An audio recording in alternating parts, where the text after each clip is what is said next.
Look at the time, it says 6:59, but now is like 5:59, so almost 6 na.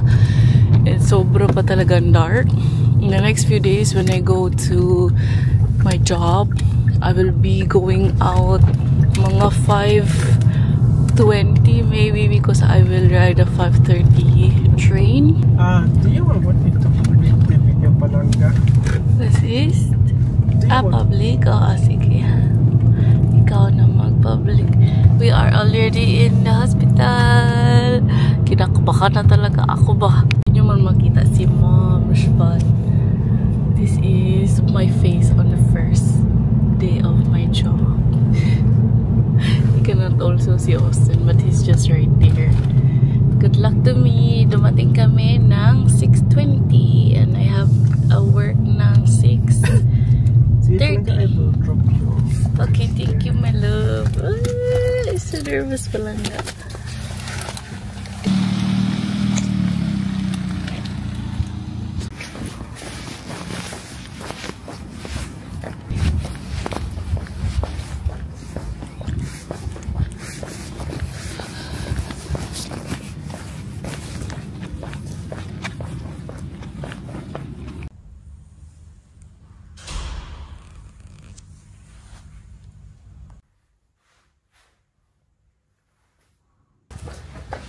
Wala na si Moms. Mag-ayo tayo kay Marie. Kaya andyan ata si Carson and si Austin. Look at you. Is Austin here? Hello, Mama.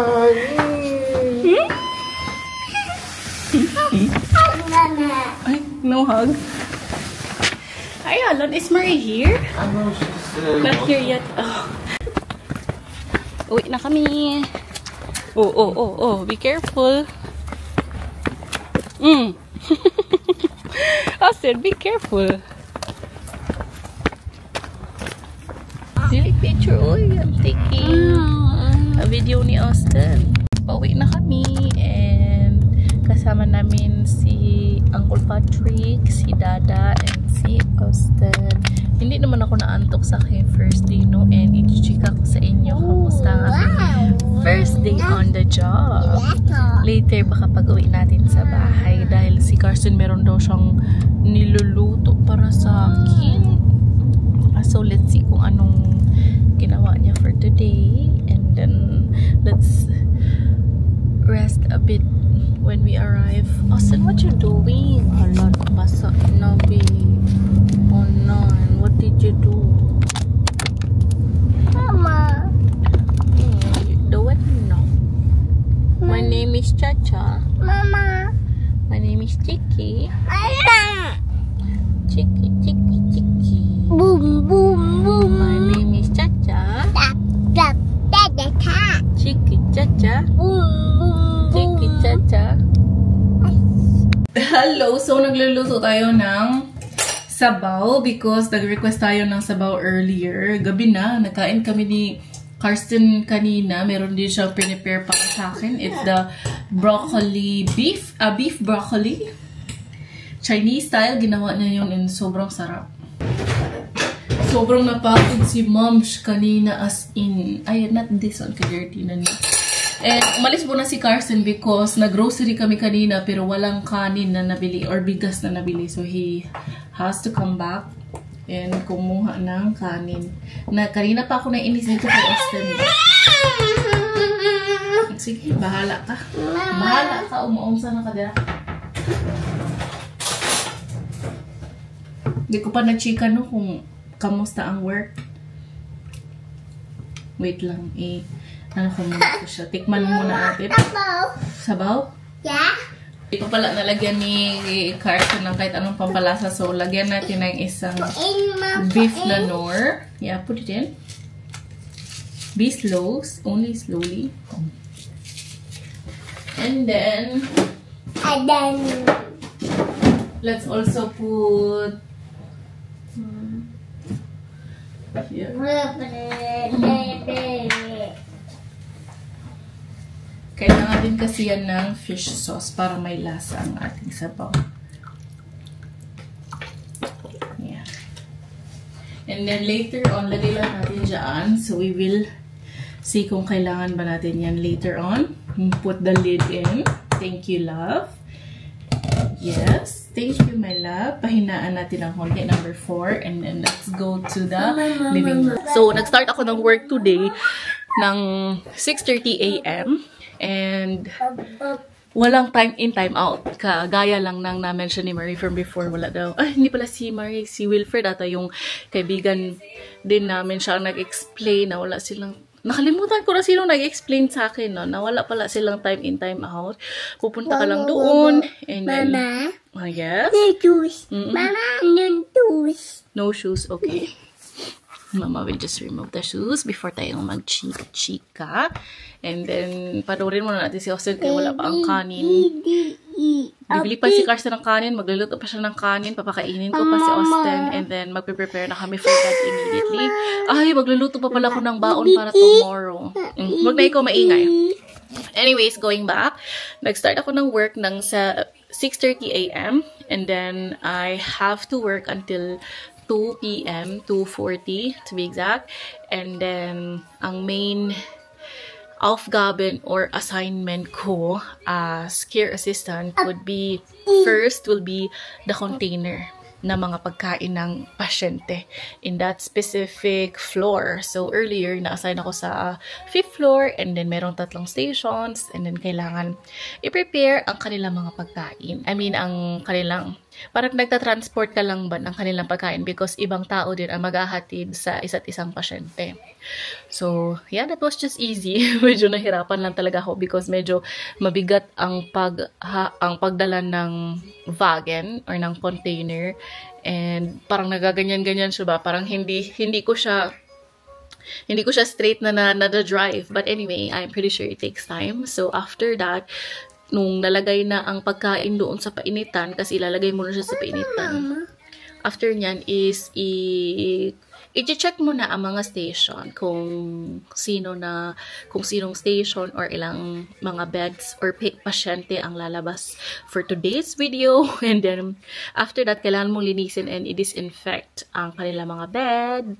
Kailangan lagyan ng bagong bed sheets. And then, kailangan din linisin ang kanilang table, ang lagayan ng kanilang mga damit, and as well as lagayan ng mga gamit sa toilet. So, yun ang mga i-disinfect mo because bagong tao na ang papasok. So, yun, after that, we have to check in all the stations, and then after that, pumunta na kami sa laboratory wherein nandun ang mga experiments, I think. So, naikot ko talaga siya in that specific floor. So, chinek namin kailangan namin kunin ang mga plastics, ang mga karton, at iba't ano pa ba ang mga kinuha, because mga nurse station kailangan namin kunin ang mga same din karton, mga plastic at saka mga glasses daw na nagamit sa infusion.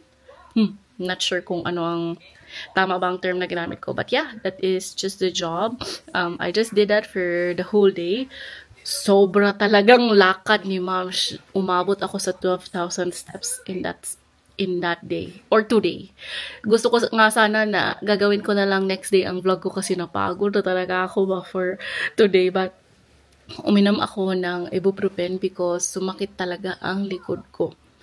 After mga 11 a.m. ata, before kami mag-lunch, sinabihan ako ng tao. Meron kasi akong kasama. Parang nagsha-shadow ako sa kanya ba. And sinasamahan ko siya. And siya din nag-explain ko anong gagawin. Pinaupo niya muna ako. Pag upo ko, nung nag-move ako, hindi na ako makatayo. Diyos ko po. And I always have problems with my back. And yun, nangyari yun. And masakit talaga sobrang likod ko. And until nag-out ako. And right now, uminom ako ng gamot. Naging okay naman siya. Nakapag-grocery kami kanina. Hindi na ako nag-vlog sa grocery namin kasi si Austin makulit. But kailangan kong mag-grocery ng pangbaon. So magbaon tayo ng pasta tomorrow because earlier hindi ako masyadong prepared. Ang inulam ko lang, ang binaon ko is bread. Parang isang buong bread. Pinagkasya ko lang siya sa breakfast and then lunch. Then meron din pala akong itlog na dinala. Kaso, isa lang nakain ko out of 2. And then, wala din akong kape. Wala akong tea. Anything to drink. So, mag-prepare tayo tonight. Magluto tayo ng pasta. Baunin ko siya for tomorrow para at least busog tayo because sobra talagang lakad ng lakad si Moms. So, isa lang ang na-realize ko na hindi talaga biro ang mag-work dito sa ibang bansa because the whole day talagang German lang ang maririnig mo. But meron akong mga workmates, I think may Italian, merong Greekish or Greek, meron ding Turkish. But ako lang isang Pilipina. And meron daw isang taga-Thailand, but di ko naman siya na-meet. So, yeah, ako lang ang isang Pilipina. Maybe because lahat sila is nurse na sila sa here sa Germany. That's why walang Versorgungsassistentin or care assistant just like me. But ang contract na pinirmahan ko is for 6 months. I'm not sure what's gonna happen for the next, after that. But ang plano ko is that umuwi sa Philippines for vacation together with Austin, and then we will just wait for Carson kung makakasama ba siya sa amin or hindi. So that's the plan. Hopefully everything's gonna be okay. Today is my first day and I would say I learned a lot. I'm pretty sure I will forget most of what I learned from today, but I will still do it tomorrow, and then maybe after a week magiging okay na tayo. Yeah, I really liked it. Earlier, nahatid tayo ni Carson, but tomorrow ako na mag-train. So, hopefully maging okay siya. Hindi tayo maging late. And napagsabihan ko na naman yung kasamahan ko sa time na dadating ako because ang bus is dadating ng 6:25 a.m. So, 6:30 dapat andyan na daw ako. And sabi ko, okay lang ba? Or kailangan ko bang mas maaga pa?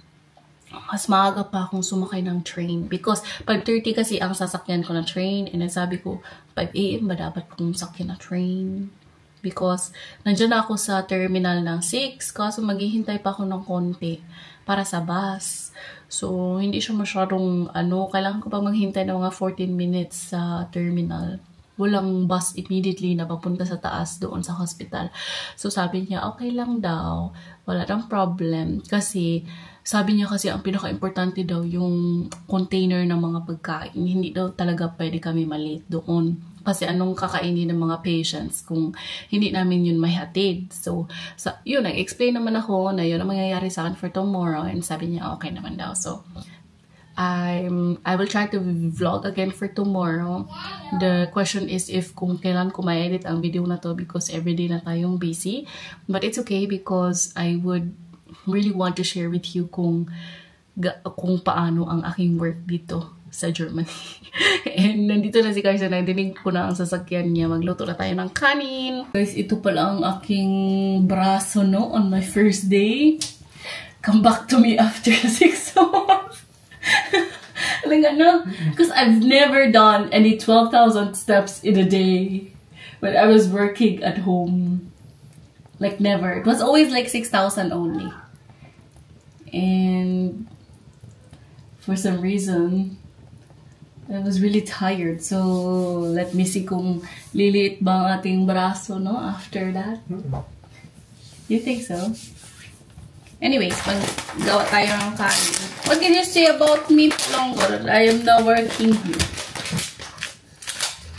I'm now stay-at-home dad.